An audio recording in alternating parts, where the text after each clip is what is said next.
Good morning. आज मैं आप लोगों को मैट्रिक्स एक्सरसाइज नंबर 1.3 एनसीईआरटी से क्वेश्चन बताने जा रहा हूं। मैं 2 लेसन का प्रॉब्लम सॉल्व करूंगा, एक्सरसाइज 1.3 और उसके बाद एक्सरसाइज 3.1 एंड 3.2। तो मैं पहले 3.1 का क्वेश्चन देख रहा हूं, उसके बाद मैं 3.2 में जाऊंगा। तो क्वेश्चन नंबर 1, सबसे पहला क्वेश्चन है, ये दिया हुआ है मैट्रिक्स ए दिया हुआ है और इस मैट्रिक्स में हमसे पूछ रहा है कि इसका ऑर्डर क्या होगा, इसमें नंबर ऑफ एलिमेंट्स कितना होगा, A13, A21, A33, ये सब एलिमेंट्स क्या है ये निकालिए। तो देखिए, सबसे पहले ऑर्डर जानने के लिए हम लोग क्या करेंगे, हम लोग पहले रो और कॉलम देखेंगे, कितना रो और कितना कॉलम है। देखिए इसमें 1 2 3 रो है इसमें, एंड कॉलम है 1 2 3 4, 4 कॉलम। मतलब इस मैट्रिक्स में 3 रो और 4 कॉलम है। तो इस मैट्रिक्स का ऑर्डर कहलाएगा 3/4, जो हम लोगों ने मैट्रिक्स डिफिनेशन में देखा। ये 3/4 ऑर्डर का मैट्रिक्स। अब नंबर ऑफ एलिमेंट्स की बात की, कितना एलिमेंट्स होगा इसमें, तो ये 3 को 4 से मल्टीप्लाई कर देंगे तो इसका रिजल्ट आता है 12। तो नंबर ऑफ एलिमेंट्स 12 हो जाएगा। जैसे देख रहे हैं आप, ऊपर 4 4 8 और 4 12 एलिमेंट्स, तो नंबर ऑफ एलिमेंट्स हो गया 12। और नंबर 3 में आ जाइए आप। अब हम लोगों को कह रहा है कि A13 निकालिए, इस मैट्रिक्स से A13 यानी वह एलिमेंट्स बतलाइए जो पहला रो और तीसरा कॉलम है। तो A13 का मतलब A13 is the elements of first row and third column. देखिए तो फर्स्ट रो ये है और कॉलम थर्ड ये है, तो फर्स्ट रो का मतलब हुआ ये फर्स्ट रो और ये थर्ड कॉलम। तो इंटरसेक्शन तो कौन है, 19। तो A13 आपका 19 हो गया, A13 19। अब A21 दूसरा रो पहला कॉलम, देखिए दूसरा रो ये है, पहला कॉलम ये है, A21 हो गया आपको 35। सिमिलरली A33 तीसरा रो तीसरा कॉलम, ये -5 पर आता, तो A33 हो गया -5। तो इस तरीके से हम लोग हम लोगों ने देखा कि ऑर्डर कितना है 3/4, नंबर ऑफ एलिमेंट्स कितना है 12 और पहला रो तीसरा कॉलम का एलिमेंट्स है 19, A13 19, A21 35, A33 -5। क्लियर है, कोई प्रॉब्लम नहीं। ये तो डेफिनेशन से ही क्लियर था, ये सब चीज मैंने डेफिनेशन में आप लोगों को बतलाया था। अब आ जाइए question number 2, number of elements कह रहा है क्वेश्चन नंबर 2 में कि किसी मैट्रिक्स में नंबर ऑफ एलिमेंट्स 24 है, तो आप उस 24 एलिमेंट से कितने कितने ऑर्डर का पॉसिबल मैट्रिक्स बन सकता है बतलाइए। तो हम लोग इसके लिए क्या करेंगे, 24 का जितना फैक्टराइज हो सकता है इसका फैक्टर लिखेंगे। जैसे 24 का 1/24 या 24/1, मतलब एक रो 24 कॉलम या 24 रो एक कॉलम का मैट्रिक्स हम तैयार कर सकते हैं। वैसे ही 2 × 12 यानी 2/12, 12 × 2 कितना होता है 24, 2/12 और 12/2 ऑर्डर का मैट्रिक्स भी हम लोग प्रिपेयर कर सकते हैं, क्योंकि 2 12 जा 24 और 12 2 जा 24। तो 24 एलिमेंट से हम लोग 2 रो और 12 कॉलम या 12 रो और 2 कॉलम वाला मैट्रिक्स हम निकाल सकते हैं, बना सकते हैं। वैसे ही आप आ जाइए 3 × 8, ये भी 24 होता है, तो 3/8 और 8/3 ऑर्डर का मैट्रिक्स भी आप प्रिपेयर कर सकते हैं। 4/6 या 6/4 ऑर्डर का मैट्रिक्स भी आप प्रिपेयर कर सकते हैं। तो these are the possible matrices which you can prepare, these are the possible matrices which you can prepare by when number of elements is 24 in a matrix। अगर किसी मैट्रिक्स में नंबर ऑफ एलिमेंट्स 24 है तो आप इतने इतने possible order का matrix बना सकते हैं। क्लियर है? इसी का अगला क्वेश्चन है जिसको मैंने नहीं किया है कि जब किसी मैट्रिक्स में 13 एलिमेंट्स है, 13 एलिमेंट्स है, तो क्या क्या पॉसिबिलिटी कितने कितने कितने ऑर्डर का मैट्रिक्स बना सकते हैं। तो उस केस में हम लोग ओनली 2 ऑर्डर का, 2 तरह का मैट्रिक्स बना सकते हैं, एक 1/13 और एक 13/1। ऐसे 1/13 और 13/1, 1/13 और 13/1, मतलब 1/13 ऑर्डर का और 13/1 ऑर्डर का, क्योंकि 13 आपका प्राइम नंबर है, ऑड प्राइम नंबर है, तो इसके अलावा 1/13 और 13/1 के अलावा कोई दूसरा फैक्टर नहीं हो सकता। तो अगर किसी मैट्रिक्स में 13 एलिमेंट है तो उससे पॉसिबल ऑर्डर ऑफ मैट्रिक्स यही 2 हो सकता है, 1/13 मतलब 1 रो 13 कॉलम या 13 रो 1 कॉलम, ऐसा मैट्रिक्स हम तैयार कर सकते हैं, प्रिपेयर कर सकते हैं। तो क्लियर है, कोई दिक्कत नहीं? ओके, अब आ जाइए क्वेश्चन नंबर 4। 3 को मैंने छोड़ दिया है, क्वेश्चन नंबर 3 क्वेश्चन नंबर 2 के जैसा है। तो क्वेश्चन नंबर 4 जो आपका है, इसमें कह रहा है कि ए कोई मैट्रिक्स है जिसका एलिमेंट है aij, आई का मतलब हुआ ith रो और जे का मतलब jth कॉलम, यानी this element belongs to ith row and jth column, और ये मैट्रिक्स 2/2 ऑर्डर का, यानी इसमें 2 रो और 2 कॉलम है। और फिर नीचे दिया हुआ आपको aij, यानी i और j में रिलेशन दिया हुआ है, aij is equal to i plus j का होल स्क्वायर बाई 2। ये आपको i plus j whole square by 2 ये रिलेशन दिया हुआ है। तो कह रहा इस रिलेशन से और ये जो इंफॉर्मेशन है इससे आप ए मैट्रिक्स 2/2 ऑर्डर का मैट्रिक्स आप बनाकर दिखलाइए। तो इसके लिए हम लोग क्या करेंगे, aij, चूंकि हम ए मैट्रिक्स लिखना चाह रहे हैं तो aij ये 2/2 ऑर्डर का है, मतलब 4 एलिमेंट वाला मैट्रिक्स है ये। तो इसमें हमने पहले क्या किया कि i का वैल्यू 1 और j का वैल्यू 1 डालकर a11 पहला रो पहला कॉलम का एलिमेंट लिखा, चूंकि 4 एलिमेंट लेना है। फिर a12 i का वैल्यू 1 j का वैल्यू 2 डालकर a12 पहला रो दूसरा कॉलम, ये एक एलिमेंट लिया। अब इसमें a13 हम नहीं डाल सकते, अगर a13 यहाँ 1 और यहाँ 3 डाल देंगे तो a13 यहाँ आवेगा, तो a13 का मतलब पहला रो तीसरा कॉलम। तो रो आपको पहला तो ठीक लिखा जाएगा लेकिन तीसरा कॉलम गलत हो जाएगा, क्योंकि कॉलम भी आपको 2 ही लेना है और रो भी आपको 2 लेना है, तो तीसरा कॉलम तो हो नहीं सकता है। इसलिए a11 a12 के बाद ब्रैकेट बंद कर दिया मैंने। अब आ जाइए रो चेंज करेंगे, क्योंकि 2 रो है, पहला रो हो गया, दूसरा रो प्रिपेयर करेंगे, फिर i का वैल्यू 2 डालेंगे और j का वैल्यू 1 डालेंगे, तो a21 यानी दूसरा रो पहला कॉलम का एलिमेंट, वैसे ही i का वैल्यू 2 और j का वैल्यू 2 डालेंगे तो a22 यानी दूसरा रो दूसरा कॉलम का एलिमेंट।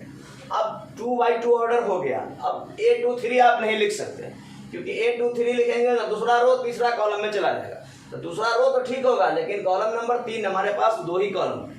तो ये हुआ आपको 2/2 ऑर्डर का मैट्रिक्स इसके अकॉर्डिंग। अब a11 a12 a21 a22 का वैल्यू हम इस रिलेशन से ऑब्टेन करेंगे, aij is equal to i plus j का होल स्क्वायर बाई 2। तो इसमें i का वैल्यू 1 j का वैल्यू 1 डालेंगे तो a11 निकलेगा, i का वैल्यू 1 और j का वैल्यू 2 डालेंगे तो a12 निकला। वैसे ही 2 1 डाले हैं 2 2 डाले हैं, तो ये सारा वैल्यू हम यहाँ से प्राप्त किए हैं। अब देख लीजिए एक बार, इस पर भी नजर डाल ही देते हैं। i का वैल्यू 1 और j का वैल्यू 1 डाला, तो यहाँ भी डालेंगे हम 1 प्लस 1 होल स्क्वायर बाई 2, तो 2 का स्क्वायर हो गया आपको 4/2 मतलब 2 आ गया। तो a11 के प्लेस पे हमने यहाँ 2 डाला।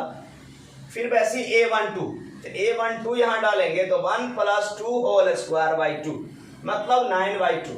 तो 9/2 तो ये तो कटने वाला नहीं है, ऐसे ही छोड़ देंगे। ओके, ये कटने वाला नंबर नहीं है, 2 से इसको हम नहीं कैंसिल कर सकते हैं।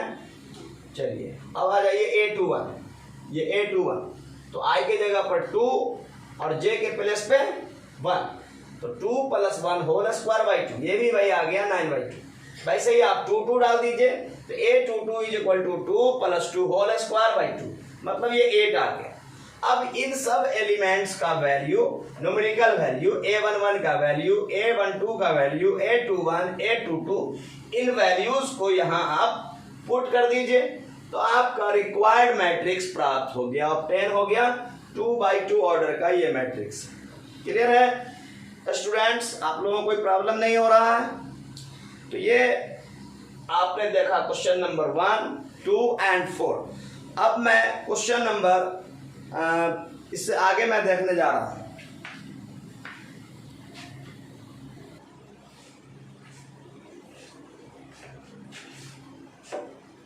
अब मैं क्वेश्चन नंबर 6 देख रहा हूं। इक्वालिटी ऑफ मैट्रिसेस, दो मैट्रिक्स के इक्वल होने पर बेस्ड प्रॉब्लम है, उस पर आधारित ये प्रॉब्लम है। क्वेश्चन नंबर 6 का 2 देखिए। क्वेश्चन नंबर 6 के 2 में दिया हुआ है कि this matrix is equal to this matrix, then find the value of x, y and z। यह मैट्रिक्स इस मैट्रिक्स के बराबर है तो आप x, y, z का वैल्यू निकालिए। तो दो मैट्रिक्स के बराबर होने के लिए, इक्वल होने के लिए हम लोगों ने कंडीशन पढ़ा था। मैंने पिछले क्लास में, थ्योरी के क्लास में आपको पढ़ाया था कि दो मैट्रिक्स इक्वल तब हो सकता है जब दोनों का ऑर्डर सेम हो और दोनों का करस्पॉन्डिंग एलिमेंट्स, मतलब संगत एलिमेंट्स बराबर हो, सेम हो। तो यहां पर देखिए कि इस मैट्रिक्स का भी ऑर्डर 2x2 है क्योंकि इसमें 2 रो है और 2 कॉलम भी है। इसमें भी 2 रो है एंड 2 कॉलम भी है। तो देयरफॉर ये भी 2x2 ऑर्डर का मैट्रिक्स है एंड ये भी 2x2 ऑर्डर का मैट्रिक्स है। तो दोनों 2x2 ऑर्डर का मैट्रिक्स है, तो ऑर्डर दोनों का सेम है। दूसरी बात है कि आप देख रहे हैं कि करस्पॉन्डिंग एलिमेंट्स देखने में बराबर नहीं है, लेकिन क्वेश्चन कह रहा है कि फिर भी ये दोनों मैट्रिक्स बराबर है। तो इसका मतलब क्वेश्चन ये कह रहा है कि इसके संगत जो इसमें एलिमेंट है, इसके जो करस्पॉन्डिंग इसमें एलिमेंट्स है, ये दोनों बराबर है अकॉर्डिंग टू क्वेश्चन। क्योंकि क्वेश्चन कह रहा है कि ये दोनों मैट्रिक्स बराबर है। क्योंकि इक्वल होने के लिए तो कंडीशन मैंने पढ़ा, एक नंबर 1 में पढ़ा कि ऑर्डर सेम होना चाहिए। तो यहाँ पे ऑर्डर तो आपको सेम दिख रहा है, बट ये है कि करस्पॉन्डिंग एलिमेंट सेम नहीं दिख रहा है। x + y 6 के बराबर नहीं है, 2 के बराबर है, ये इसके बराबर नहीं है, ये इसके बराबर नहीं। लेकिन क्वेश्चन कह रहा है कि दोनों मैट्रिक्स इक्वल है। इसका मतलब है कि according to question corresponding elements यहाँ इक्वल है, सारे करस्पॉन्डिंग क्या है, बराबर हैं। ओके, तो अब देखिए इस according to question, according to conditions of equality of 2 matrices, दो मैट्रिक्स के बराबर होने के शर्त के अनुसार हम लिख रहे हैं यहाँ पे x + y 6 के बराबर होगा। ये क्वेश्चन नंबर 1 हो गया। यहां से y = 6 - x, मैंने y का वैल्यू निकाल लिया। फिर मैंने लिखा कि x, y = 8। चूंकि x और y का वैल्यू निकालने के लिए 2 इक्वेशन चाहिए आपको। आप 10th क्लास में, नीचे वाले क्लास में आप पढ़े थे। तो x, y में एक इक्वेशन है, तो x, y में दूसरा इक्वेशन यहां से हमने लिखा x, y = 8। चूंकि इसके कॉरेस्पॉन्डिंग इसमें 8 है, तो x, y = 8। अब इक्वेशन 1 और 2 को मैंने सॉल्व किया।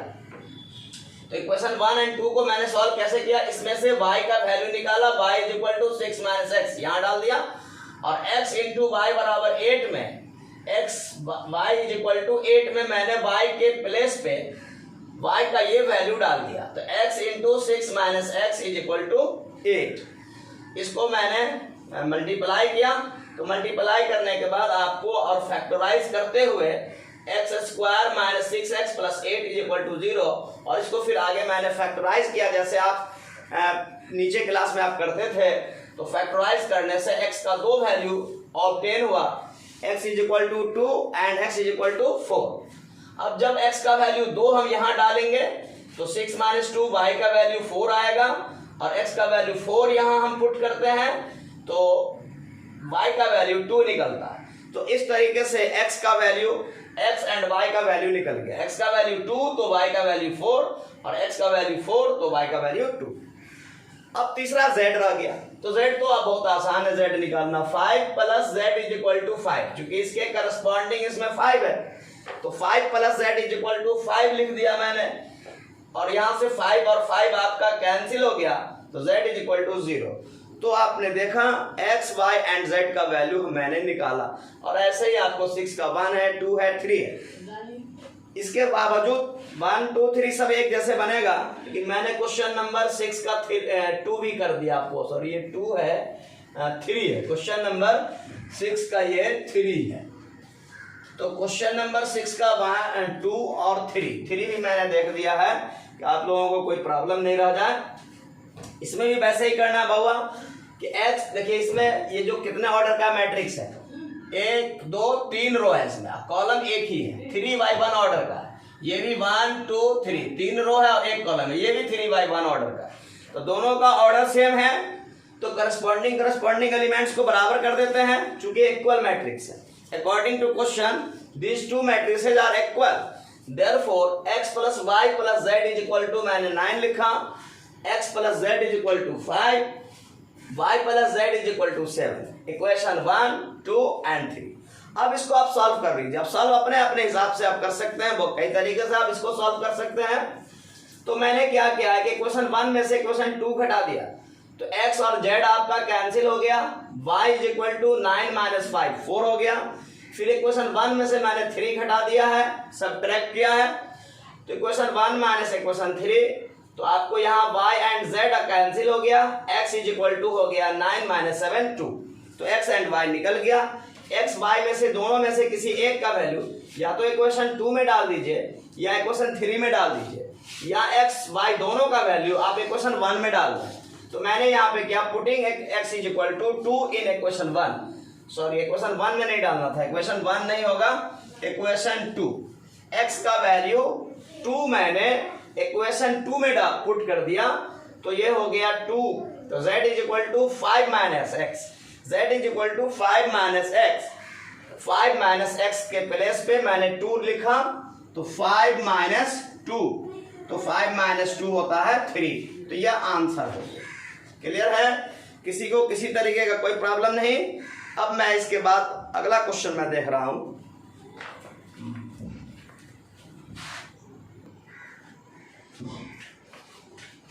अब मैं question number 8, question number 9 and question number 10 यानी एक्सरसाइज 3.1, एक्सरसाइज 3.1 को आज मैं अभी फिनिश कर रहा हूं। इसके बाद मैं अगला क्लास में देखूंगा एक्सरसाइज 3.2, वो अब मैं कल के क्लास में देखूंगा। तो अभी क्वेश्चन नंबर 8 में देखिए क्या करा, ऑब्जेक्टिव क्वेश्चन है, ये सारा ऑब्जेक्टिव क्वेश्चन है। क्वेश्चन 8 में ए मैट्रिक्स दिया हुआ है Aij और इसका ऑर्डर है m/n। तो कह रहा है कि is a square matrix, this matrix is a square matrix if m less than n, m n से छोटा हो, m n से बड़ा हो, ग्रेटर देन 1, एंड या m सी ऑप्शन में है m इक्वल टू n और d में है नन। मतलब इन 4 ऑप्शन में से आपको आंसर सेलेक्ट करना है अकॉर्डिंग टू योर नॉलेज। आपको पिछले क्लास में, थ्योरी के क्लास में मैंने आपको पढ़ाया था कि स्क्वायर मैट्रिक्स किसको कहते हैं, टाइप्स ऑफ मैट्रिक्स में, टाइप्स ऑफ मैट्रिसेज में मैंने आपको स्क्वायर मैट्रिक्स लिखाया था। तो कोई मैट्रिक्स स्क्वायर मैट्रिक्स कहलाएगा अगर दोनों का ऑर्डर क्या हो, बराबर, सॉरी दोनों में number of rose and number of column equal हो। कोई मैट्रिक्स, किसी मैट्रिक्स को हम स्क्वायर मैट्रिक्स कहेंगे जब उसमें रो और कॉलम की संख्या यानी नंबर ऑफ रोज इक्वल होना चाहिए नंबर ऑफ कॉलम्स के। अगर नंबर ऑफ रो और नंबर ऑफ कॉलम बराबर है तो वैसे मैट्रिक्स को हम स्क्वायर मैट्रिक्स कहते हैं। तो यहाँ पर देखिए इसका जो ऑर्डर है m/n, मतलब इसमें m रो है और n कॉलम है, तो ये मैट्रिक्स स्क्वायर कहलाएगा यदि m बराबर n हो जाए। अगर m और n क्या हो जाए, बराबर हो जाए, तो आंसर होगा C, option number C, m equal to n। Clear है? कोई प्रॉब्लम नहीं हो रहा है? मतलब मैट्रिक्स के स्क्वायर होने के लिए मैंने आपको शर्त लिखाया, डेफिनेशन उसका लिखाया कि कोई मैट्रिक्स स्क्वायर मैट्रिक्स कहलाएगा यदि उसमें ऑर्डर सेम हो। उसका ऑर्डर सेम कहने का मतलब कि रो और कॉलम दोनों में इक्वल। ओके, तो यहाँ पर m बराबर n हो जाएगा, तो ये मैट्रिक्स स्क्वायर मैट्रिक्स कहलाएगा। तो आंसर हो जाएगा आपका C number, m equal to n। अब आ जाइए क्वेश्चन नंबर 9। क्वेश्चन नंबर 9 में कह रहा है कि which of the given values of x and y make the following pair of matrices equal. कह रहा है कि ये मैट्रिक्स का दो जोड़ा है, इस दो जोड़ा के वो बराबर होने के लिए, दोनों मैट्रिक्स को इक्वल होने के लिए, क्या होने के लिए, इक्वल होने के लिए आपको ऑप्शन, 4 ऑप्शन दिया हुआ है। इसमें से x y का वैल्यू क्या होना चाहिए। पहला ऑप्शन में x का वैल्यू -1/3 है, y का वैल्यू 7 है। दूसरा ऑप्शन में कह रहा not possible to find, x और y का वैल्यू निकालना पॉसिबल नहीं है। तीसरा ऑप्शन में कह रहा है कि y equal to 7, x is equal to -2/3। Similarly आपका चौथा ऑप्शन। तो अब आपको ये बतलाना है कि इन सारे ऑप्शन में से कौन सा हमारा करेक्ट आंसर है, जिसके कारण, जिसके थ्रू आपको ये दोनों, जिस वैल्यू, अगर सपोज करते हैं x का वैल्यू ये ले लिया जाए और y का वैल्यू ये ले लिया जाए, तो इन सब में से ऐसा कौन सा वैल्यूज है जिससे ये दोनों मैट्रिक्स बराबर हो जाए। तो आंसर हमारा नॉट पॉसिबल टू फाइंड है, बी आंसर है। अब हम देखेंगे कि बी आंसर कैसे है। तो देखिए, अगर x का पहला ऑप्शन हम लेते हैं, x का वैल्यू -1/3 और y का वैल्यू 7 डालते हैं, तो देखिए पहले x का वैल्यू यहाँ डालिए, तो -1/3 यहाँ डालेंगे तो 3 आपका कैंसिल होकर ये -1 हो जाएगा। -1 + 7, तो 7 - 1 आपका कितना हो जाएगा, 6। और इसके जो संगत वैल्यू है यहाँ, करस्पॉन्डिंग वैल्यू 0, तो 6 तो 0 के बराबर नहीं हो सकता, जबकि दो मैट्रिक्स को इक्वल होने के लिए करस्पॉन्डिंग एलिमेंट्स क्या होना चाहिए, बराबर होना चाहिए। तो आप यहाँ क्लियरली देख रहे हैं कि अगर हम x का वैल्यू -1/3 डालते हैं इस एलिमेंट में, तो ये वैल्यू देता है 6 और इसके करस्पॉन्डिंग यहाँ 0, तो ये दोनों मैट्रिक्स इक्वल तो कभी नहीं हो सकता। हालांकि y का वैल्यू आप यहाँ डालिएगा 7, तो 7 - 2 5 इस 5 के बराबर हो जाता। लेकिन कंडीशन ये है कि अगर एक भी करस्पॉन्डिंग एलिमेंट्स अगर इक्वल नहीं होगा, सेम नहीं होगा, तो दो मैट्रिक्स आपको इक्वल नहीं हो सकता। तो इसलिए पहला ऑप्शन फेल कर गया। सिमिलरली आप सी ऑप्शन भी देख सकते हैं, इसको भी आप पुट करेंगे तो देखेंगे करस्पॉन्डिंग एलिमेंट्स इक्वल नहीं होगा, तो मैट्रिक्स आपको इक्वल नहीं हो सकता किसी भी कीमत पर, जब तक के दो मैट्रिक्स का ऑर्डर सेम ना हो और दोनों का करस्पॉन्डिंग एलिमेंट्स बिल्कुल सेम ना हो, तो आपको दो मैट्रिक्स को आप इक्वल कभी नहीं कर सकते। तो आप सिमिलरली जैसे मैंने इसको पुट करके दिखलाया, आप इसको, इस वैल्यू को भी पुट करोगे तो आप देखोगे कि करस्पॉन्डिंग एलिमेंट्स इक्वल नहीं आ रहा है। डी का भी वही हाल है, डी में भी आप डी भी पुट करेंगे तो वही आंसर आएगा जो मैं बोल रहा हूं।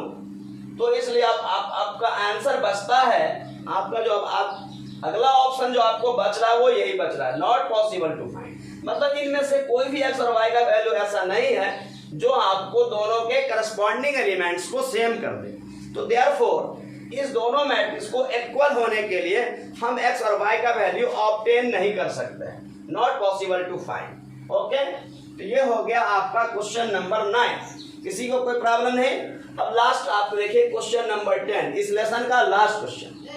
तो क्वेश्चन नंबर 10 कह रहा होगा कि the number of all possible matrices of order 3/3, the number of all possible matrices of order 3/3 with each entry 0 और 1 इज। क्वेश्चन कर रहा है कि अगर 0 या 1 के इस्तेमाल से, एलिमेंट्स 0 या 1 के इस्तेमाल से हम 3/3 ऑर्डर का कुल कितना मैट्रिक्स बना सकते हैं, टोटल कितना मैट्रिक्स हम तैयार कर सकते हैं। ऑप्शन में दिया हुआ 27, 18, 81, 512। तो आंसर है हमारा 512। 512 मैट्रिक्स हम प्राप्त कर सकते हैं। कैसे? तो इसको मैंने ट्रिक के रूप में, एक फॉर्मूला के रूप में आपको बता रहा हूं मैं, कि अगर आपको देखना है कि एंट्री करना है तो एंट्री 2 है और ऑर्डर देखना है कि ऑर्डर में कितना, ऑर्डर के अकॉर्डिंग नंबर ऑफ एलिमेंट्स कितना होगा। तो 3 × 3 कितना हो जाएगा, 9 एलिमेंट्स होगा उस मैट्रिक्स में। 3/3 ऑर्डर के मैट्रिक्स में टोटल कितना एलिमेंट्स होगा, 9 एलिमेंट्स। तो आपको ट्रिक लगाना सीधे, रिक्वायर्ड नंबर ऑफ मैट्रिसेज 2⁻9, यानी एंट्री को बेस में डाल देना है और 9 एलिमेंट्स कितना है। अगर ये 2/2 ऑर्डर का मैट्रिक्स होता तो 4 एलिमेंट होता, तो 2⁻4 आंसर लिख देते। चूंकि यहाँ 9 एलिमेंट्स हो रहा है मैट्रिक्स में, तो 9 एलिमेंट्स हो रहा है। 9 एलिमेंट्स कहने का मतलब ऐसे कि अगर हम एलिमेंट्स देखेंगे तो ऐसे हमारे पास 9 एलिमेंट्स होगा, 3 तिया 9, 3 तिया 9, 3 3 जा 9, टोटल 9 एलिमेंट्स होगा। तो 9 ब्लैंक प्लेस, 9 प्लेस होगा उसमें। तो हम इस फॉर्मूला इस ट्रिक से हम बना सकते हैं कि जय को एलिमेंट दिया रहेगा, जितना एलिमेंट रहेगा 2 एलिमेंट 3 एलिमेंट उसको बेस में डाल देंगे और देखेंगे कि टोटल नंबर ऑफ एलिमेंट्स कितने ऑर्डर का मैट्रिक्स हमको बनाना है। उसके हिसाब से अगर 3 बाय 3 का बनाना है तो 3 तिया 9, 9 एलिमेंट आपको चाहिए, 3 3 जा 9 एलिमेंट चाहिए। तो उस 9 एलिमेंट्स आपको चाहिए उस मैट्रिक्स में डालने के लिए।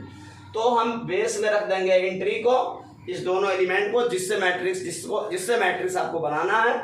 अब कितने ऑर्डर का बनाना है, 3 बाय 3 ऑर्डर का, तो 3 इंटू 3 9 होता है, उसको पावर में डाल देंगे तो आंसर हमको एक लाइन में निकल जाएगा 2 टू द पावर 9। इसको मल्टीप्लाई करेंगे तो हो जाएगा 512। अब इसको एक्सप्लेन अगर करेंगे कि ये कैसे आ गया, जो ट्रिक हुआ, तो इसके लिए हमको 11th क्लास में जाना पड़ेगा। ये परमुटेशन एंड कॉम्बिनेशन से रिलेटेड चैप्टर है। क्वेश्चन है 9 एलिमेंट वाला मैट्रिक्स बनाना है, यानी उस मैट्रिक्स में 9 एलिमेंट है, 9 प्लेस है, 9 खाली स्थान है भरने के लिए। तो जैसे पहला स्थान, दूसरा, तीसरा, चौथा, पांचवा, छठा, सातवां, आठवां, 9 प्लेस मैंने बना दिया। अब इस 9 प्लेस को 2 एंट्री 0 और 1 से हमको भरना है। तो या तो हम इसको 0 से भरेंगे या 1 से भरेंगे, तो 2 तरीके से। इसको भी हम, दूसरे स्थान को भी हम 0 से भरेंगे या 1 से भरेंगे। अगर इस बात को यहाँ समझने में आपको दिक्कत हो रहा है तो ऐसे यहाँ दे सकते हैं 9 स्थान, 9 प्लेस को आप ऐसे दे सकते हैं, पहला, दूसरा, तीसरा, चौथा, पांचवा, छठा, सातवां, आठवां, 9, ये 9 प्लेस है। इस 9 प्लेस को हम 0 या 1 से, जैसे किसी में 0 0 0 टोटल में 0 भर दीजिए, किसी में 1 1 1 1 1 भर दीजिए, टोटल 1 1 भर करके बना लीजिए, किसी में मिलाकर भरिए, कहीं पर 0 डालिए, कहीं 1 डालिए, कहीं 0 डालिए, कहीं 1 डालिए, कहीं 1 डालिए, कहीं 1 डालिए, कहीं 0 डालिए, मतलब मिक्स करके। तो इस तरीके से टोटल पॉसिबल ऑफ मैट्रिसेस जो बनेगा वो 512 बनेगा। वो कैसे, तो इसको एक्सप्लेन कर रहे हैं कि ये 9 खाली स्थान, 9 खाली स्थान को, 9 ब्लैंक प्लेस को हम लोगों को भरना है परमुटेशन चैप्टर के अकॉर्डिंग, परमुटेशन के अकॉर्डिंग 0 या 1 से। तो हम या तो 0 से भरेंगे पहला स्थान को या 1 से भरेंगे, तो 2 तरीका। फिर इसको भी हम 0 से भरेंगे या 1 से भरेंगे, 2 तरीका। इसको भी, यानी सारे प्लेस को हम 0 या 1 से भरेंगे, 2 तरीके से। अब चूंकि इसमें से हम एक भी प्लेस खाली नहीं छोड़ सकते, 9 प्लेस को जब हम फिलअप कर देंगे तभी हमारा वर्क हो पाएगा, तभी हमारा वर्क कंप्लीट होगा। तो हम यहाँ पर मल्टीप्लिकेशन रूल ऑफ काउंटिंग लगाएंगे। परमुटेशन का एक नियम है, परमुटेशन चैप्टर में मैंने परमुटेशन में 2 लॉ पढ़ा था।